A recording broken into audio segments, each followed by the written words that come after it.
Hello guys and gals, me Mudahar, and I love talking about a good old-fashioned cybersecurity nuke that drops. Today we're talking about how the Chinese government hacked your internet service provider. Now of course, most of my audience is from the United States of America, so if you do live outside the US, congratulations, you seem to be pretty safe right now. But if you're in the United States of America, you really don't have a whole lot of options for who you purchase your internet service from. Like airline companies, realistically you look for the one that basically bends you over the barrel the least amount of times. Now, if you were ever associated to something like AT&T or Verizon, there's a pretty good chance that the Chinese government may or may not have been spying on you through a tool that the feds developed to look through information for lawful access. Oh boy!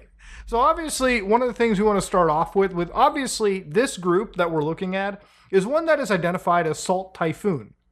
Now, there's other groups like Volt Typhoon. A lot of these names are given by cybersecurity or organizations. So, for instance, this is a name that was given by Microsoft. Mandiant gave them the name UNC2286. ESET gave them Famous Sparrow, and Kaspersky Lab gave them Ghost Emperor, okay? For just the sake of this, I'm going to pick the coolest name, which is Salt Typhoon, and I'm going to go with that for the remainder of the video. So to give you an idea, earlier this year, we're going to go back in time a little bit, but February 7, 2024, a PRC state-sponsored actor, meaning that literally the government, okay, somebody who is bankrolled by the government, meaning that they effectively have access to some of the best engineers, some of the best resources, an unlimited amount of money to basically rain cyber warfare against another country. So here's the thing. Because we're talking about keyboard warriors, there's no infiltrating other countries with like boots on the ground special forces. It's literally just keyboard jockeys sitting at their computers, typing in code to effectively launch nukes against other people, okay? And I'm talking digital nukes, gaining access for surveillance purposes, or in this case, maintain access to critical infrastructure. And if this doesn't scare you a little bit, it probably should. So what they effectively mentioned over here when combining with the CISA, the NSA, and of course Microsoft and the FBI, they assessed that the People's Republic of China, the PRC, literally found themselves positioning on IT networks for disruptive or destructive cyber attacks against actual US critical infrastructure in the event of a major crisis or conflict in the United States of America. So they were warning actual critical infrastructure and organizations about this, assessment. And of course, some of them involved the U.S. Department of Energy, the Environmental Protection Agency, and the Transportation Security Agency. So this one alone scares the hell out of me. Like if you ever flown, you probably noticed the TSA a lot at every airport. I mean, they pretty much federally control like all the, security that happens at the airport, right? For lack of a better term. So obviously when invading and, getting into these organizations, it should kind of scare you just a little bit when you're kind of sitting there realizing, oh my God, if you're sitting there at some of the most critical infrastructures, if worst case comes to worse and like, God forbid, like an attack ever happens or some disaster is occurring in the United States at the moment, there are aspects of that critical infrastructure, if it's destroyed, could be seriously catastrophic for every person out there. Meaning, people who are living in those regions, their lives could be affected, their information could be put at risk. I mean, you are talking about crippling a country. This is a serious matter, and it should be treated absolutely seriously. So obviously it's big balls when the government comes out and talks about it, but obviously China had to respond to this kind of stuff, and their allegations was wild, okay? They literally went out and said, listen, okay, it's no secret that the United States is the world's largest source of cyber attacks and the biggest threat to security. Now, I don't disagree. I think the NSA does about as much evil shit when it comes with computers to the rest of the world too. This is just big countries fighting amongst big countries. So they even said that group Volt Typhoon, no, that's not us. That's a group that calls themselves the Dark Power. And it's not sponsored by any state or region, the Dark Power. Like straight up the order from Silent Hill is just fucking infecting your computers, huh? So obviously China says, can we just stop smearing us? It's not us, ladies and gentlemen. It's just another group that, the dark force that has unlimited resources, the fucking League of Villains that have decided to attack you. Not us. So fast forward to recently today, another group that Microsoft has dubbed, as we talked, Salt Typhoon, ended up actually apparently hacking in to Verizon and AT&T. Now, if you looked at, the people that initially broke this, I think it's the Wall Street Journal, the actual scary part about this was apparently China had access to some of these groups for allegedly months or longer, okay? They were just sitting there harvesting information or looking through stuff. So what was discussed was a cyber attack tied to the Chinese government penetrated the networks of a swath of US broadband providers, potentially accessing information from systems the federal government uses for court-authorized network wiretapping requests, okay? So for months or longer, the hackers might have held access to network infrastructure used to cooperate with lawful US requests for communications data. According to people familiar with the matter, which amounts to a major national security risk, the attackers also had access to other tranches of more generic internet traffic, they said. So obviously, hacking an internet service provider is a pretty big deal. To give you an idea of what that means, when you purchase your internet service from somebody, they're your internet service provider. They're also the internet service provider for plenty of other individuals out there. In fact, if you go down the road, it's these internet service providers and the method of routings that they use when they communicate with other internet service providers that keeps the internet active and monitoring as a whole. So what they were specifically talking about here and what could allegedly have happened was that there were some wiretapping techniques that the Federal Bureau or law enforcement had in conjunction with these internet service providers that could have been breached. Now, from time to time, I've made several videos talking about privacy being at risk, and I've talked about how important encryption technologies really are, and why I always stand with protecting them rather than fighting against them. And generally, people have usually countered and said, but Muda, what if the feds had like a secret key that only they could use to look into potential criminal messages and, put these people to justice? And while that sounds really nice and perfect, this is the perfect example of why you cannot have a third key. In this situation, apparently the third key, which was these pieces of software, could have been allegedly hijacked and used by the Chinese government to effectively run an operation against the people of a totally different country. And at worst case scenarios, people in the government or law enforcement directly themselves. So I wanted to look at just like the kind of, tactics that they were using. So of course, Ghost Emperor, which again revealed to be Salt Typhoon by Microsoft, they were talking about, what type of tools that they were using in order to attack other countries. So obviously what they bring to the table is something known as the Demodex rootkit to basically evade endpoint detection and response, impede sandbox analysis, so, using a virtual machine to look at how this stuff kind of works so you can better protect yourself, and use reflective loaders to run in memory to deploy things like Demodex. So what they mentioned, obviously, is Ghost Emperor, which is a Chinese Nexus threat group, again, associated with the actual government right there. So what they said was Demodex, the updated version, uses legitimate Windows tools more extensively to avoid that level of detection, has advanced capabilities for evasion, the EDR, and of course an anti-user mode hooking to impede that level of analysis. So again, when it comes to this level of cyber attack and cyber warfare, it's just as important to make sure your software looks about as legitimate as it can and to fight against obvious groups to, analyze your software and possibly detect if, it's similar to other identified pieces of software or malware that have been found and how to attack against it. If you can impede the analysis, it's kind of like playing the game Plague Inc., right? Like you develop a virus that, countries are unable to create a resistance or a vaccine to. And the longer you can saturate this virus while people are spending their time trying to figure out what's going on or try to resist it, the better your hack will be, okay? You're basically just delaying the inevitable, and that is getting caught, as we saw a couple days ago. So interestingly enough, a piece of software that gamers probably know if you're on the PC side was actually ended up being used.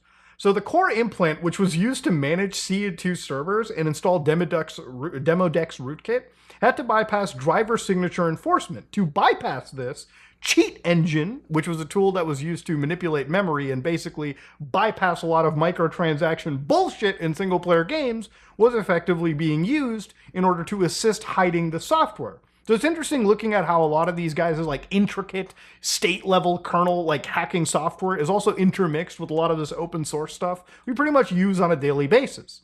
Now, in this case, was Demodex being used? No, it's just one of the things that they're most famous for. But obviously, what people were kind of highlighting was the fact that maybe that there was actually some reconfigured routers from Cisco that were used. Now, obviously, the guys over at Cisco were like, bro, we actually have no idea what happened. And to be fair, I don't think anybody's really going to know until they actually look through the software and peek for it themselves and get a real good idea and grasp. All they know is that they've literally been hacked by a group that is actually belonging to the Chinese government, whether or not they want to actually deny it. There's only a few levels of people and groups that can do this kind of stuff at this level, and they usually need the backing of infinite resources that only governments can provide. So again, when it came to those wiretapping systems, a bunch of these organizations kind of claimed it, but half claimed it. In reality, they said there's some indication that that lawful intercept system was targeted, which is what one of the security officials said. And at the end of the day, nobody really can confirm unless you do a full, thorough analysis. But for right now, to kind of minimize the panic and fear, you kind of have to basically, just tell them, hey, nothing's confirmed. Hopefully it doesn't get confirmed to be the fact that that level of access was effectively violated. Because if it was, that means a lot of people's personal information might actually be put into risk. And I'd be interested in who, in fact, the Chinese government might have been targeting through this, whether they were high-level CEOs, whether they were like politicians, or somebody that had actual power that they specifically wanted to go after. The thing about these kind of organizations like Salt Typhoon is that they've basically been active since 2019. And according to Bleeping Computer, they literally were also responsible for attacking hotels, engineering companies, and entire legal firms, not in the United States, but in places like Brazil, Burkina Faso, South Africa, Canada, Israel, France, Guatemala, Lithuania, Saudi Arabia, Taiwan, Thailand, and also the United Kingdom. So in this case, they actually reference one specific vulnerability, which was the proxy logon vulnerability in the Microsoft Exchange server. So for instance, Microsoft Exchange, like those specific servers that were being targeted, were mailing servers or calendaring servers. So again, people who are hosting their own email servers, they're the ones being targeted, especially if they don't constantly update and make sure securities are patched out.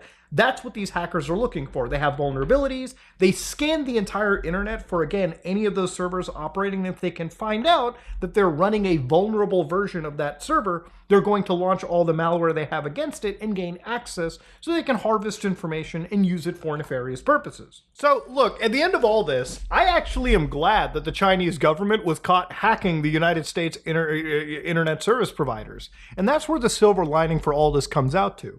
What really is the big part about this is not just, the state government hacking people. Okay, that happens every day, all right? Complaining about that shit and worrying about that is basically the wrong, path to go down. The one thing that really got exposed out of this was the fact that ISPs were allegedly working with these law enforcement agencies and setting up actual access to data. So again, the concept of lawful intercepts, meaning that you literally sit down and provide court-approved wiretaps, is the wrong play to have. And that's one of the reasons why I think like the FBI and a lot of these like law enforcement agencies are kind of hazy on confirming and talking about these situations, because inadvertently you have to admit that you have developed ways to spy on your own citizens in really fucked up avenues that shouldn't begin in the first place. Look, the idea of intercepting traffic that should be encrypted by having a third key is scary, not from the effort of it being used to spy on you, right? That's something that's been happening since the Patriot Act days. Look, the government designing a system that they can peek into defeats the entire purpose of privacy and encryption in the first place. If another government can break into internet service providers and get access to those lawful, tools and use them against the people that you're trying to protect, that means that that system you fucking made should never work. It is the prime example of why governments should never get involved with trying to kill encryption, whether it be for protecting kids or protecting us from terrorists or criminals or really sick individuals. Ultimately, it costs you and me our privacy. And not just at the hands of our own government, but randomly any other government that could exist. There are governments from Israel, from Iran, from any parts of the world that could just hack into these internet service providers because they've got the tech, the talent, and the money to do it. It's not that expensive, and they could get access to information and traffic and use it against people at a global scale. And again, going to the beginning of the video and talking about planting yourself in critical infrastructure, that's when it gets super duper scary. And that's one of the things people really have to watch out for. And I think that's the real story and the meat of this story. It's a bad idea to have a wiretap, and this hack is the perfect example of why it should never have happened to begin with. If you're really worried about an actual cyber attack happening and these organizations looking into your information, I think just the benefit of you being a unknown individual, and I say that because, again, you'd really have to be kind of like a politician or somebody in a position of power to effectively be targeted, which doesn't make the situation any better. But at least for you, the viewer watching, I think you can be relatively assured that you're probably not specifically being targeted by the Chinese government. Now, some of these maps that you see on the internet, like this live cyber threat map, which is an approximation as to what effectively happens on the internet at any given second, illegal violations of internet traffic, you can see that everyone is effectively going at everyone. That's the benefit of actually having, keyboard warfare. You can literally sit in the comfort of your own office, air-conditioned perhaps, and just attack every single country on the face of the earth. Even if you're allied with them, there's probably a good chance that you're doing stuff to spy on them. Sometimes you might even see some friendly action, like Canadian on Canadian action. But generally speaking, I wouldn't really worry so much if I were you. At the end of the day, yes, your internet service provider did get hacked. And if you're wondering, whoa, what can I do? I think getting rid of the existentialism that, listen, at the end of the day, it is your ISP. They're the people that control your information out there. There's only so much you can do to preserve your privacy on the internet.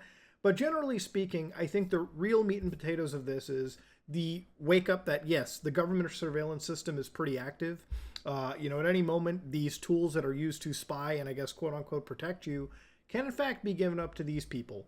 This would be an infinitely more scarier story if instead of just the Chinese government, this would have been an actual criminal group that was using this information to steal identities or, possibly use this for a financial motivation. That's it, ladies and gentlemen. This is me, Mudaharan. If you like what you saw, please like, comment, and subscribe. Dislike it if you dislike it. I am out.